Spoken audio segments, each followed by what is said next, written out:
Good evening. My name is Ernest Esau, and I'm going to provide the digital forensic expert testimony on behalf of Team 4. Members of the group are Sandra Martin, Philippine, Carlos Andred, and myself, Ernest Esau. I'm going to talk about all the 3 assignments that we have been done, like the project we have done so far as a group for our Team Canada, and then how things were unfolded and how hackers tried to hack our system and ways and means we tried to mitigate those attacks. So I'm going to give an overview of the work I'm going to do now. The overview, the first one, the digital forensic expert, was created over the course of the project, the 4 projects that we have done so far. The first one was the Global Economic Summit. That was the economic summit that we did. We were asked to come up with a baseline analysis for establishing a secure communication network during the anomalous network activities, which was found from people attempting to attack the system. We also came up with a policy determination, and then we also created a cyber policy checklist baseline scans. We also performed and reviewed of legal nations between other nations and our nations. The second project was how the nation was built, like nation behaving badly. The attack also continued, and attack vector and known attribution and research and vulnerability assessment matrix was completed and used in developing the cyber security risk assessment. The incident response was also outlined, and planned and execution was shared with other partners in other nations. And the data exploration was also built to incorporate how to produce the final forensic report that outlined the attacker's method and tools for us to also have ways and means to also deal with them. The second one, also the third one, or the third project that we did, also talked about response to ransomware attack. This is where different workstations were practiced, and then hackers get access into our system. They try to steal information using insider threat, using malware, and then we were able to scan all the systems and come out with what was really going to happen. Each nation was a culprit, and then we narrowed everything to remove the ransomware from all multiple devices that were being tracked by the attackers. A computer security report was also made, and then the final recommendations was also made to the CISO on how to prevent malware attacks, how to avoid systems getting infected with malware attacks. It was recommended that INDS, or intrusion services, should be employed on the network to avoid people attacking the system. These systems or these mechanisms also alert IT experts if there's somebody going on the network, and then other people or people who were using the network were also advised to use encrypted method ways of sending messages. If somebody sends you a message, it doesn't have, if you see anything tampering or like anything which is not right, you says if you see something, you have to say something, because anything can also to happen. And then we also told the users to also report any cyber incidents that they find any malicious activity on the network. They have to report it to their immediate supervisor, and then action has to be also to be done. And then we also come up with another plan that the system should also do vulnerability testing regularly. This will help them to also come out with their own ways or threats and vulnerabilities that are already available on the system. So with this, they will be able to provide mitigation ways to also solve all those things.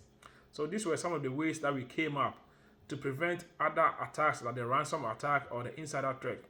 The paramount among those was to organize insider training for employees. Most most workers don't have an idea on what is going on in the system. So if they have regular training, it can be a cyber training, it can be a CBT, like computer-based training, that they can be doing like annually or maybe 6 months every time.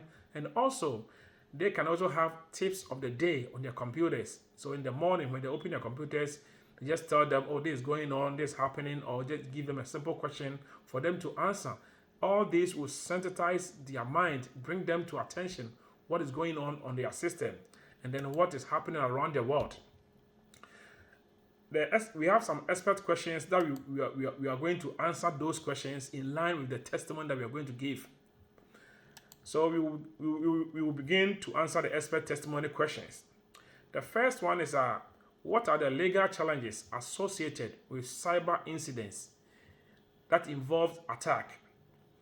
Foreign countries, the legal challenge that will depend on which countries are involved, whether a data is being shared, whether there was an agreement that was shared before, what are the jurisdictions, what is the location of crime versus the nationality of the attacker. We have to know where do they come from, what is their nation. Somebody can be a Russian but living in the United States or living in Canada.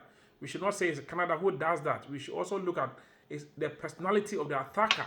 Where does he come from?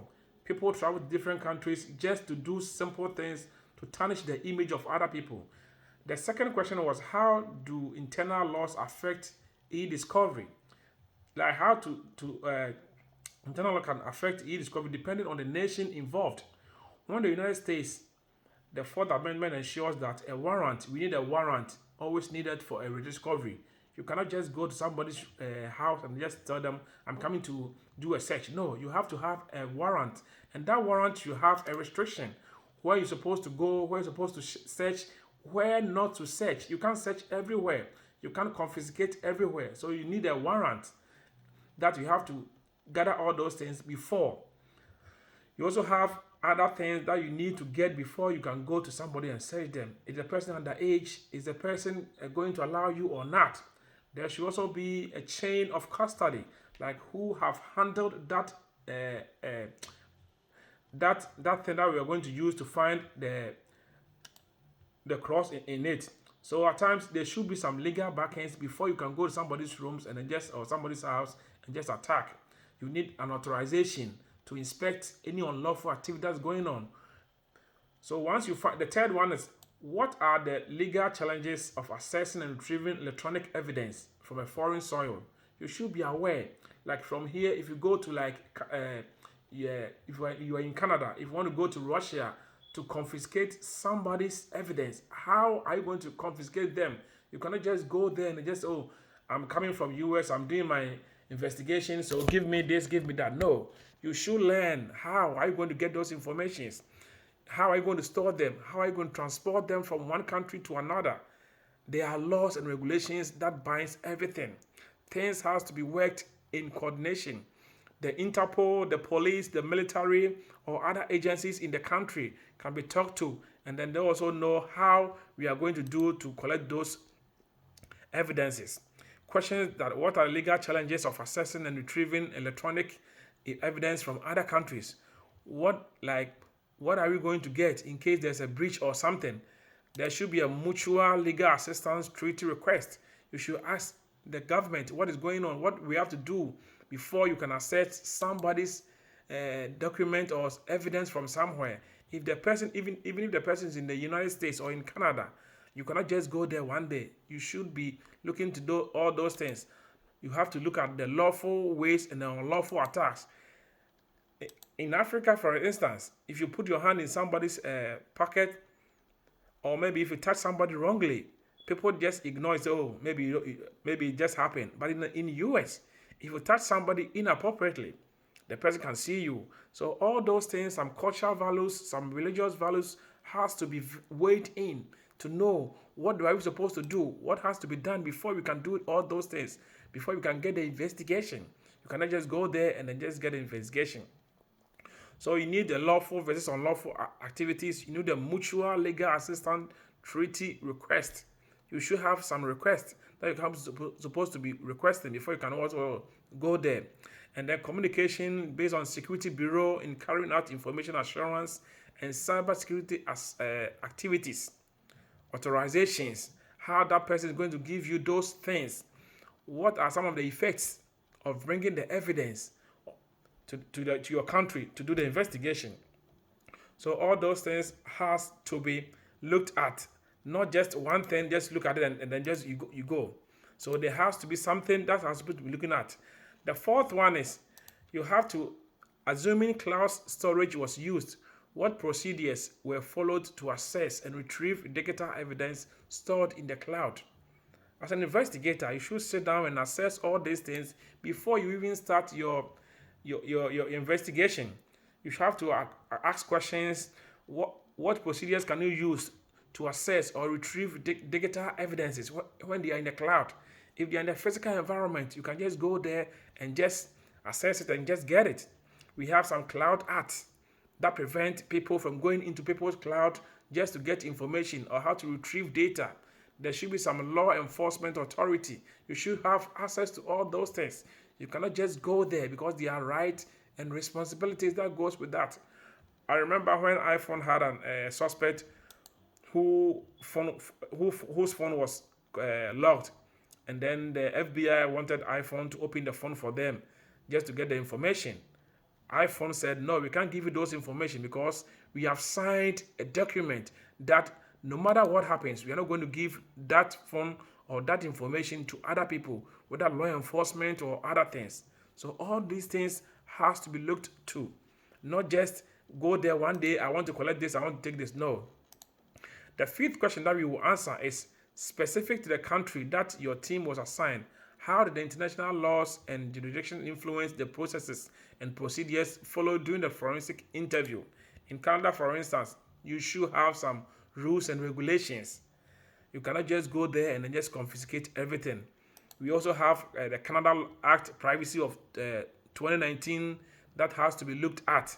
We also have the Security Act of Canada 2017. All those things have to be put together to assess yourself. We also have the ISO 27037-12-2012. All those things have to be looked to. So those are the documents that you have to look through before you can confiscate other people's evidences to support your case. You cannot just go there and then just have it. There are some rules and regulations that has to be done before the investigation can be done. And then the next one that we did was what conflict across between ethnic and international laws during the forensic investigations. Normally there are some regulations for the host nation and other things. So we have some acts that prevent people from traveling or having some of the evidences with them, traveling and then assessing them, how to also confiscate all those things. The seventh one was how did these conflicts affect the investigation? How were the conflicts mitigated or resolved? To do that, we collected a warrant just to prevent ourselves in order not to go to somebody's privacy, and then we also going to be at fault. So there should be a search warrant which have a legal backing, which gives you the right, which gives you the privilege to assess or to request an evidence from somebody. There should be a source of warrant that will help you do that. The next one that we did was, or the eighth one was, what steps were taken to protect the United States soil and citizens during the international investigations? Describe any risks of the country, businesses, or citizens from your investigations. What we did to prevent the United States soil was that we protected our citizens, not that they are criminals, but during the investigation, you have to describe any risk to the country. Because if a criminal comes to US and does something bad, people don't connect to the country that the person comes from. They just connect, oh, the person is from the United States, just that. So after the investigation, you have to reveal to the whole world which nationality does that person come from. Maybe it doesn't even come from the United States or even Canada. So you have to let people be aware that the cyber criminal comes from this country or country B, so that people will be aware. You have to provide a list of artifacts, where those artifacts were gotten from. We have a chain of command, chain of custody forms that also keeps everything. It keeps track of every person who has touched those documents, who have touched the evidence, in order not to tamper anything. These are some of the things that we came to, but in all, we've learned a lot in this project. How to do investigation, how to find ransomware attack, how people attack systems easily. So you should be careful on all those things before you do an investigation. You get a warrant, you get permissions to do the search. You ask, what are your limits and your limitations? Where can you go? As far as where can you go? Where can you limit yourself? Where can you not limit yourself? If you don't take care, you know you are doing an investigation. By the time you finish, you might put yourself into trouble. So always before you do investigation, let's look at the legal backings about it, the state, the national regulations concerning search warrant, how to do warrants. There are even warrants that you can't go to people's houses at certain times. You can't do that. There are some countries you cannot even touch anything from them. Thank you very much. My name is Ernest Esel on behalf of Team Canada. Thank you very much. This is our expert testimony video. Thank you.